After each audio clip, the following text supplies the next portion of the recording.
মই আহ্বান জনাইছোঁ। মই এইকেইদিন লক্ষ্য কৰি আহিছোঁ যে আমাৰ জুবিন গাৰ্গৰ ক্ষেত্ৰত বিভিন্ন ধৰণৰ উপাধিৰে অভিহিত কৰি আহিছে যে প্ৰাণৰ শিল্পী, মনৰ শিল্পী, জাতীয় শিল্পী, তেনেকুৱাকৈ বিভিন্ন ধৰণৰ নামাকৰণ কৰি আছে। মই অসমবাসী ৰাইজক আহ্বান জনাইছোঁ যে আমি জুবিন গাৰ্গক আচলতে বিশ্বশিল্পী হিচাপে অভিহিত কৰিব লাগে।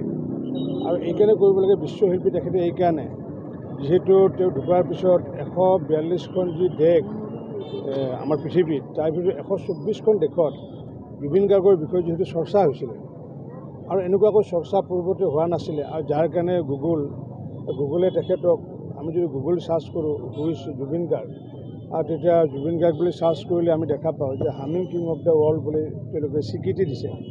গতিকে যিগৰাকী ব্যক্তি জুবিন গাৰ্গৰ বিষয়ে যিহেতু 124খন দেশত চৰ্চা হৈছে, আৰু যিগৰাকীয়ে নেকি কেইবাটাও প্ৰায় 42টা ভাষাত তেওঁ গীত গাইছে, আৰু প্ৰায় 38,000 যিহেতু সংৰক্ষিত হৈ আছে, প্ৰায় 40,000তকৈ অধিক গীত গাইছিলে, কিন্তু 38,000 যিহেতু সংৰক্ষিত হৈ আছিলে। গতিকে কোনো এজন শিল্পীৰ ভাৰতবৰ্ষৰ হওক বা পৃথিৱীৰ 38,000 গীত গোৱা তেনেকুৱাকৈ নজিৰ নাই, বা তেওঁলোকে সংৰক্ষণ কৰি ৰখা নজিৰ নাই। গতিকে সেইকাৰণে গীতৰ ক্ষেত্ৰত সৰ্বশ্ৰেষ্ঠ যিহেতু গীত গাইছিলে 38,000 গীত, সেইকাৰণে মই ভাবোঁ তেখেতে বিশ্বশিল্পী হিচাপে আমি নামাকৰণ কৰিব লাগে। যিহেতু বিশ্বত সমাদৃত হৈছে, গুগলে যিহেতু ইতিমধ্যে তেখেতক টাইটেল প্ৰদান কৰিছে। গতিকে জুবিন গাৰ্গৰ ক্ষেত্ৰত আমি যেতিয়া সম্বোধন কৰোঁ প্ৰাণৰ শিল্পী, মনৰ শিল্পী বা বিভিন্ন ধৰণৰ কথা কোৱাৰ পৰিৱৰ্তে আমি যদি বিশ্বশিল্পী জুবিন গাৰ্গ বুলি যদি কওঁ, তেতিয়াহ'লে মই ভাবোঁ তেখেতৰ প্ৰতি অকল আমিয়ে নহয়, বিশ্বই সন্মান দিয়াটো বুজাব বুলি মই ভাবোঁ। অসমবাসী ৰাইজক কাইলৈৰ পৰা যাতে তেওঁৰ নামৰ আগত যাতে বিশ্বশিল্পী নামটো যাতে লগায়, তাৰ কাৰণে মই অনুৰোধ জনাইছোঁ। ইতিমধ্যে সকলোৱে বিভিন্ন ধৰণৰ সাংস্কৃতিক অনুষ্ঠানবোৰ ইতিমধ্যে পৰিহাৰ কৰিছে, আৰু সকলোৱে আধ্যাত্মিকতাৰে দুৰ্গা পূজা কৰাৰ কাৰণে বৰপেটাৰবাসী ৰাইজে সিদ্ধান্ত লৈছে। বন্তি প্ৰজ্বলন কাইলৈ যেনেকুৱা কলভাঙাত এটা আমাৰ যি সোণালী জয়ন্তী যি তেওঁলোকে উদযাপন কৰিব, মোক নিজে মাতিছিলে। মই তেতিয়া কৈছিলোঁ যে কালচাৰেল কাৰ্যসূচী যদি থাকে মই নাযাওঁ। তেওঁলোকে নহয়, আমি 5,000 বন্তি প্ৰজ্বলন কৰি পেলাই তেওঁলোক শ্ৰদ্ধা নিবেদিম। এনেকুৱাকৈ প্ৰতিখন মণ্ডপতে জুবিন গাৰ্গক শ্ৰদ্ধা নিবেদন কৰি পেলাই পূজাবোৰ অনুষ্ঠিত কৰিছে। তাৰ কাৰণে বৰপেটাৰবাসী ৰাইজকো মই আন্তৰিক ধন্যবাদ জনাইছোঁ। মই আহ্বান জনাইছোঁ। মই এইকেইদিন লক্ষ্য কৰি আহিছোঁ যে আমাৰ জুবিন গাৰ্গৰ ক্ষেত্ৰত বিভিন্ন ধৰণৰ উপাধিৰে অভিহিত কৰি আহিছে যে প্ৰাণৰ শিল্পী, মনৰ শিল্পী, জাতীয় শিল্পী, তেনেকুৱাকৈ বিভিন্ন ধৰণৰ নামাকৰণ কৰি আছে।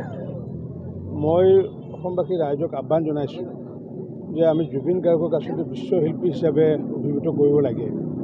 আৰু এইকাৰণে কৰিব লাগে বিশ্বশিল্পী তেখেতে এইকাৰণে, যিহেতু তেওঁ ঢুকোৱাৰ পিছত 142খন যি দেশ আমাৰ পৃথিৱীত, তাৰ ভিতৰত 124খন দেশত জুবিন গাৰ্গৰ বিষয়ে যিহেতু চৰ্চা হৈছিলে, আৰু এনেকুৱাকৈ চৰ্চা পূৰ্বতে হোৱা নাছিলে। আৰু যাৰ কাৰণে গুগলে তেখেতক, আমি যদি গুগল চাৰ্চ কৰোঁ হুইজ জুবিন গাৰ্গ, আৰু তেতিয়া জুবিন গাৰ্গ বুলি চাৰ্চ কৰিলে আমি দেখা পাওঁ যে humming king of the world বুলি তেওঁলোকে স্বীকৃতি দিছে।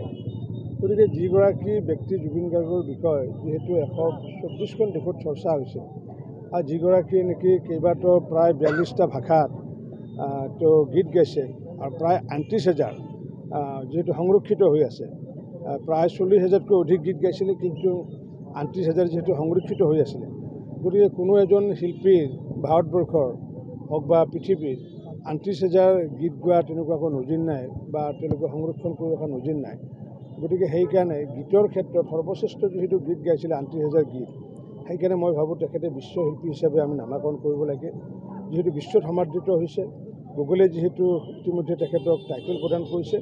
গতিকে জুবিন গাৰ্গৰ ক্ষেত্ৰত আমি যেতিয়া সম্বোধন কৰোঁ প্ৰাণৰ শিল্পী, মনৰ শিল্পী বা বিভিন্ন ধৰণৰ কথা কোৱাৰ পৰিৱৰ্তে আমি যদি বিশ্বশিল্পী জুবিন গাৰ্গ বুলি যদি কওঁ, তেতিয়াহ'লে মই ভাবোঁ তেখেতৰ প্ৰতি অকল আমিয়ে নহয়, বিশ্বই সন্মান দিয়াটো বুজাব বুলি মই ভাবোঁ। অসমবাসী ৰাইজক কাইলৈৰ পৰা যাতে তেওঁৰ নামৰ আগত যাতে বিশ্বশিল্পী নামটো যাতে লগায়, তাৰ কাৰণে মই অনুৰোধ জনাইছোঁ। ইতিমধ্যে সকলোৱে বিভিন্ন ধৰণৰ সাংস্কৃতিক অনুষ্ঠানবোৰ ইতিমধ্যে পৰিহাৰ কৰিছে, আৰু সকলোৱে আধ্যাত্মিকতাৰে দুৰ্গা পূজা কৰাৰ কাৰণে বৰপেটাৰবাসী ৰাইজে সিদ্ধান্ত লৈছে। বন্তি প্ৰজ্বলন কাইলৈ যেনেকুৱা কলভাঙাত এটা আমাৰ যি সোণালী জয়ন্তী যি তেওঁলোকে উদযাপন কৰিব, মোক নিজে মাতিছিলে। মই তেতিয়া কৈছিলোঁ যে কালচাৰেল কাৰ্যসূচী যদি থাকে মই নাযাওঁ। তেওঁলোকে নহয়, আমি 5,000 বন্তি প্ৰজ্বলন কৰি পেলাই তেওঁলোক শ্ৰদ্ধা নিবেদিম। এনেকুৱাকৈ প্ৰতিখন মণ্ডপতে জুবিন গাৰ্গক শ্ৰদ্ধা নিবেদন কৰি পেলাই পূজাবোৰ অনুষ্ঠিত কৰিছে। তাৰ কাৰণে বৰপেটাৰবাসী ৰাইজকো মই আন্তৰিক ধন্যবাদ জনাইছোঁ।